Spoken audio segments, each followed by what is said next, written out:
नमस्कार, बुलेटिन में आपका स्वागत है। मैं हूं आपके साथ आशा सरबाल। चलिए शुरुआत करते हैं बुलेटिन की। छत्तीसगढ़ विधानसभा अध्यक्ष डॉक्टर चरणदास ने महाशिवरात्रि पर्व की प्रदेशवासियों को बधाई और शुभकामनाएं दी। स्पीकर चरणदास महंत ने कहा कि देवों के देव महादेव की शिवरात्रि हिंदुओं का एक प्रमुख त्योहार है। इसे शिव चौदस या फिर शिव चतुर्दशी भी कहा जाता है। तो फाल्गुन मास के कृष्ण पक्ष की चतुर्थी को शिवरात्रि पर्व मनाया जाता है।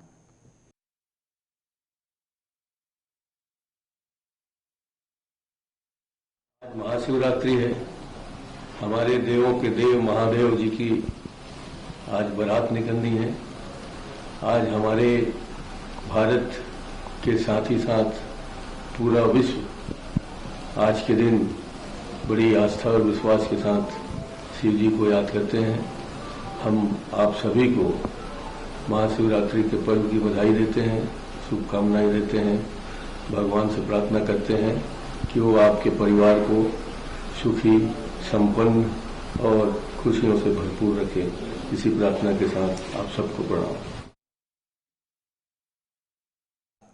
तो पूरा मामला बेमेतरा जिले की अमोरा शिवनाथ नदी के पुल का है और पारस वर्मा बहरा निवासी अपने साथी 18 वर्षीय तुलसी के साथ बेमेतरा कॉलेज आए हुए थे और साथ ही दोनों ने अमोरा शिवनाथ नदी के पुल के ऊपर बैठकर सेल्फी ले रहे थे। तो सेल्फी लेते वक्त लड़की के पैर फिसलने की वजह से नदी में वो गिर गई और वह जो पारस वर्मा हैं उन्हें भी यहां पर बचाने की कोशिश की गई।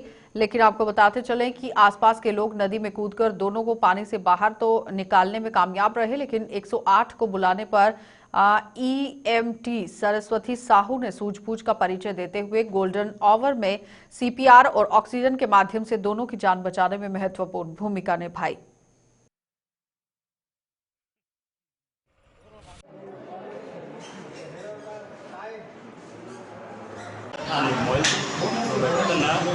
प्यारा होता है ना, मैं बैठा था वो हल्के से संक्रमण मिल रहा ना, तो मैं भी अपना मोबाइल में डाला गाड़ी का वहीं पास था। फिर ना मैं बचाने के लिए तुरंत जस्ट कूदा क्योंकि उसको तैरने नहीं आता, तैरने आता है लेकिन मैं बहुत टाइम उसको ऊपर रखने को पानी का ना बहुत सारे लोग आए और फिर जिससे हम लोग सूचना मिली थी कि एक युवती जो है अमोरा नदी में कूद गए हैं। तत्काल एसडीपी सर और मैं जो है पहुँचे हैं और उनको निकलवा करके एम्बुलेंस के माध्यम से जिला चिकित्सालय भिजवाए। अभी उनका उपचार जारी है? हाँ, उनका उपचार अभी जारी है।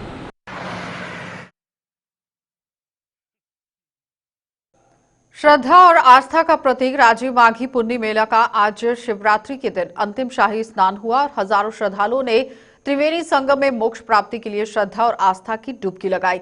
माघ पुन्नी से शुरू हुई राजीव मेले का आज यहां पर तीसरा और अंतिम शाही स्नान यहां पर हुआ और इस पवित्र स्नान में शामिल होने के लिए हजारों साधु संत और श्रद्धालु राजिम पहुंचे।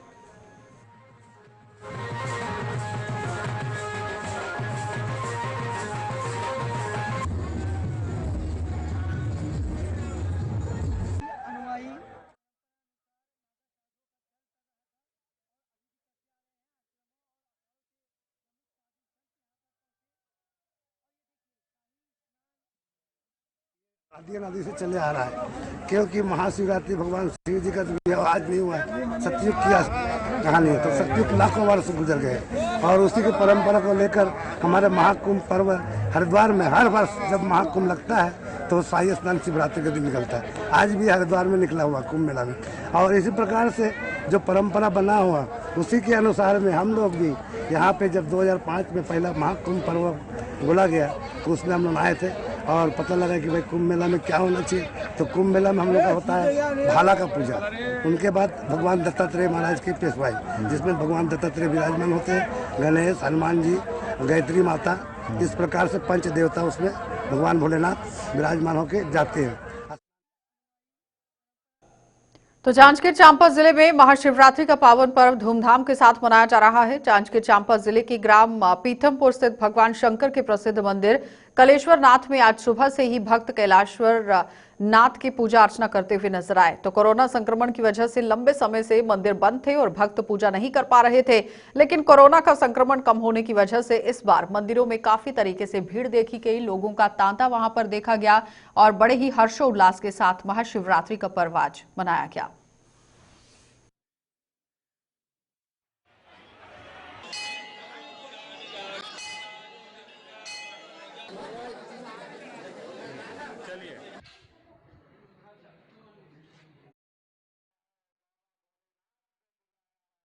राम में बाबा कलेश्वर नाथ जी का दर्शन करने के लिए अपने परिवार के साथ आया हूँ। पिछले वर्ष कोरोना काल कारण यहाँ बाबा कलेश्वर नाथ जी का दर्शन नहीं हो पाया था, कपाट नहीं खुला था। इस वर्ष कपाट खुला हुआ है और बड़ी संख्या में श्रद्धालु यहाँ पर दर्शन करने के लिए आए हैं। जो भी श्रद्धालु यहाँ पर आते हैं उनकी हर मनोकामना पूर्ण होती है। बोलो कलेश्वर नाथ बाबा की जय। बाबा भोलेनाथ से बुलाया है।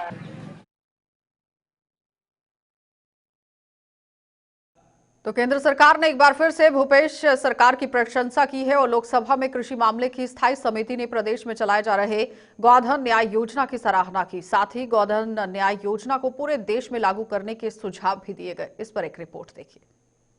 समिति ने सदन में प्रस्तुत अपनी रिपोर्ट में गोधन न्याय योजना की तारीफ की। समिति ने छत्तीसगढ़ सरकार की इस योजना पर केंद्र सरकार को सुझाव दिया कि किसानों से मवेशियों के गोबर खरीद की ऐसी योजना यहाँ पूरे देश के लिए शुरू की जानी चाहिए। पर्वता गौड़ा, चंदन गौड़ा और गद्दी गौड़ा की अध्यक्षता वाली लोकसभा की कृषि मामलों की स्थायी समिति ने केंद्र सरकार को इस संदर्भ में पूरी रिपोर्ट सौंपी है। इस मामले को लेकर मुख्यमंत्री भूपेश बघेल ने कहा कि गोधन योजना के तहत अनेक कार्य साथ रहे हैं और न इससे केवल गोबर खरीदी हो रही है बल्कि इससे मवेशियों की देखभाल, खेती की व्यवसाय, जमीन की उर्वरा शक्ति, अनेक काम यहाँ पर हो रहे हैं।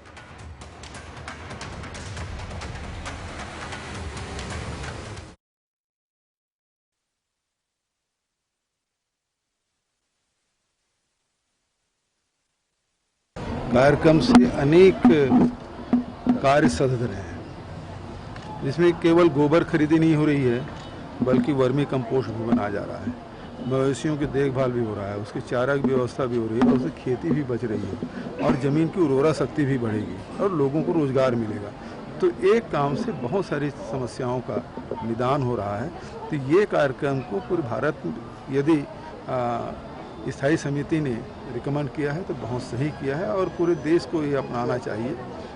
इससे खेती किसानी भी सुधरेगी और मवेशियों की भी, पशुधन की भी देखभाल भी होगी और आय के साधन भी बनेंगे। इन्हीं चीज़ों को लेकर बीजेपी ने कहा कि हम किसी योजना का विरोध नहीं करते। अगर आपने कोई योजना यहाँ पर लाई है तो उसके अंतर्गत भ्रष्ट नीति जारी है तो उसके विरोध यहाँ पर हम करते हैं और करते रहेंगे।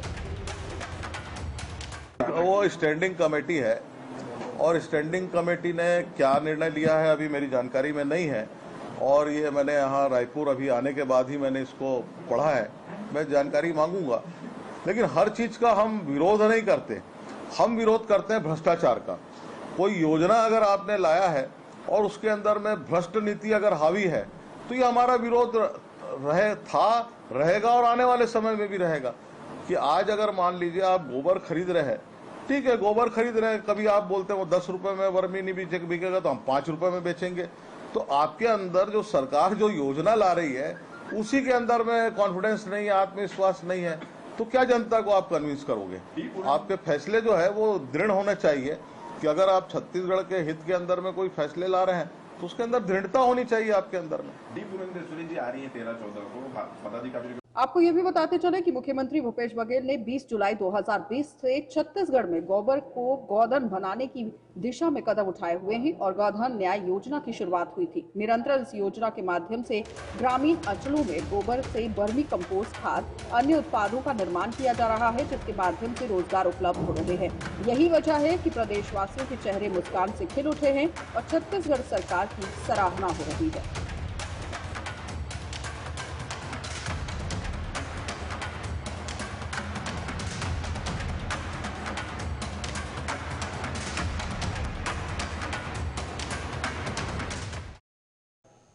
तो खाद्य मंत्री अमरजीत भगत की अध्यक्षता में खाद्य विभाग की महत्वपूर्ण बैठक आयोजित की गई और बैठक में वीडियो कॉन्फ्रेंसिंग के माध्यम से सभी जिलों के खाद्य अधिकारी इस बैठक में मौजूद रहे। धान खरीदी के उठाए हुए कस्टम मिलिंग को लेकर एक बैठक में चर्चा की गई। तो खाद्य मंत्री अमरजीत भगत ने बताया कि प्रदेश में बंपर धान की उपज और खरीदी हुई है और उसके उठाव और कस्टम मिलिंग के लिए अधिकारियों के साथ समीक्षा बैठक ली।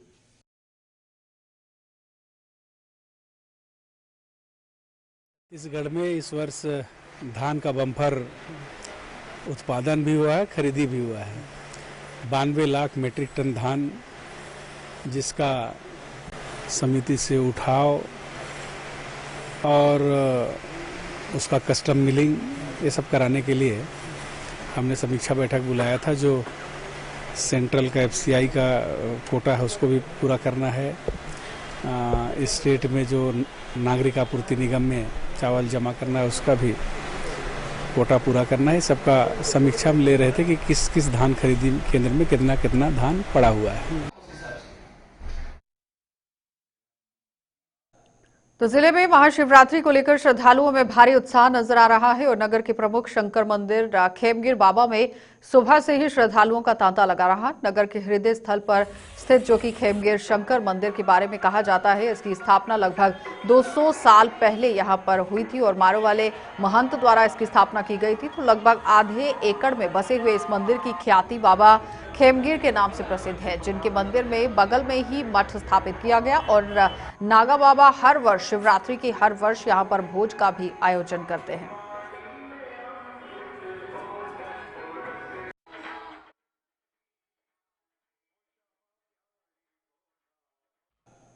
तो मुख्यमंत्री भूपेश बघेल ने आज महाशिवरात्रि के पावन पर्व पर राजधानी रायपुर के महादेव घाट स्थित हटकेश्वर महादेव मंदिर में पूजा अर्चना कर प्रदेशवासियों के लिए सुख समृद्धि की कामना की।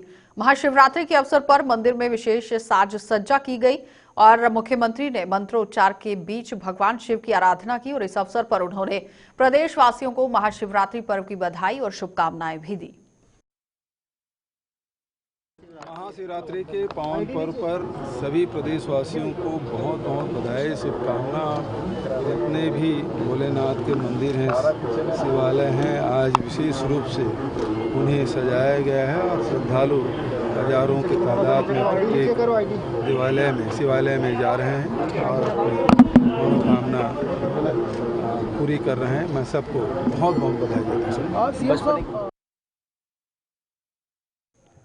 तो रायपुर लोकसभा सीट से भाजपा सांसद सुनील सोनी ने आज रायपुर स्थित अपने आवास में प्रेस कॉन्फ्रेंस करते हुए कोरोना टीकाकरण के संबंध में अपने अनुभव साझा किए। सोनी ने कहा कि सांसदों ने टीका लगवाया है और मैंने भी टीका लगवाया है और छत्तीसगढ़ सरकार के मंत्रियों से भी आग्रह है कि वे भी टीका लगवाएं। उन्होंने कहा कि वैक्सीन सुरक्षित है क्योंकि खुद मंत्री तक संक्रमित हो चुके हैं। तो उन्होंने ये भी कहा कि ये राजनीतिक विषय नहीं, ये लोगों की सुरक्षा से जुड़ा हुआ विषय है। छत्तीसगढ़ सरकार को वैक्सीन को लेकर भ्रम नहीं फैलाना चाहिए। अगर सरकार कोविशील्ड जो वैक्सीनेशन है वो नहीं लगाना चाहती तो उसे वापस कर देना चाहिए।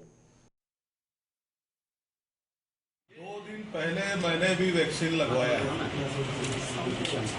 और सभी छत्तीसगढ़ के जितने भी हमारे बुजुर्ग हैं, हमारे 45 साल से ज़्यादा के जो नौजवान हैं, उन सबसे मेरा आग्रह है कि आप जो है सरकारी अस्पताल में जाके प्रधानमंत्री जी ने व्यवस्था की है कि मुफ्त में वैक्सीन लग रहा है। यदि आपको कहीं प्राइवेट अस्पताल भी जाना है तो वहाँ पे मात्र आपको 250 रुपये देकर जो है आपको वैक्सीन लग जाएगा। और जो मैं अनुभव के आधार पर आपको बता रहा हूँ कि वैक्सीन लगाते समय मुझको ऐसा लगा था कि सुई का कोई दर्द होगा, लेकिन वैक्सीन कब लग गया मुझको पता ही नहीं लगा।